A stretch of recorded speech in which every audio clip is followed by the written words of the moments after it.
আসসালামু আলাইকুম। আর আপনারা আপনারা জানেন আজকে গণ অধিকার পরিষদকে বিএনপি পক্ষ থেকে দুটি আসন দেওয়া হয়। সেখানে হচ্ছে সভাপতি হিসাবে রাশেদ নুরুল হক নূর একটি আসন এবং সাধারণ সম্পাদক হিসেবে মোহাম্মদ রাশেদ খান একটি আসন, মোট দুটি আসন তাদেরকে দেওয়া হয়।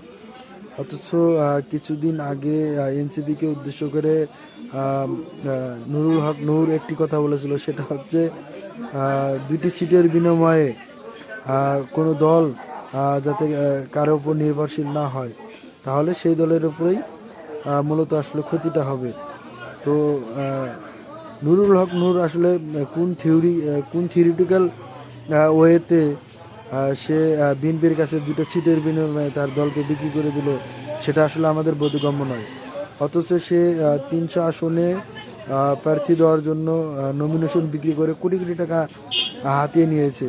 তাহলে কি তার এই প্রার্থীর টাকাগুলো সে ফেরত দেবে? এটা আসলে একটা জনমনে প্রশ্ন। এটা কেমন বিচারিত হলো একটা দলের প্রধান হয়ে? আসলে এ থেকেই মূলত এই বার্তাটা স্পষ্ট হয় যে ক্ষমতা, লোভ এবং পাওয়ারের লোভে সকলেই তার স্বার্থকে বিক্রি করে দেয়। একটি উদাহরণ দিলে আপনারা হয়তো বুঝতে পারবেন। 12 দলীয় ঐক্য জোটের যে সভাপতি, সে কিন্তু তার দল ত্যাগ করে বিএনপির ধানের শীষে প্রতীক নিয়ে নির্বাচন করবে। এছাড়াও আপনারা আজকে দেখলেন কর্নেল অলির এলডিপির যে সাধারণ সম্পাদক, সে দল থেকে পদত্যাগ করে ধানের শীষ প্রতীক নিয়ে নির্বাচন করবে। আসলে এদের কাছে দলের ইডিওলজি ম্যাটার করে না, এদের কাছে ম্যাটার করে শুধুমাত্র ক্ষমতা। এছাড়া এটাও জানা যায় যে ভিপি নুরুল হক নূরকে মন্ত্রিত্ব দেওয়ার আশ্বাসে তাকে নমিনেশন দেয় বিএনপির পক্ষ থেকে।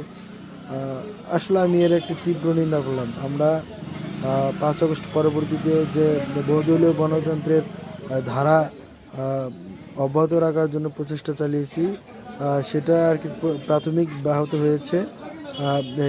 নুরুল হক নূর সহ অন্যান্য ছোটো ছোটো দল যারা বিএনপির মাঝে ডুবে যাচ্ছে, এটা আসলে উপস্থিত ভালো দেখা গেল, কিন্তু বৃহত্তর রাজনৈতিক সাথে ভবিষ্যৎ বাংলাদেশে এটা আসলে তেমন মানানসই হবে না বলে আমি বিশ্বাস করি।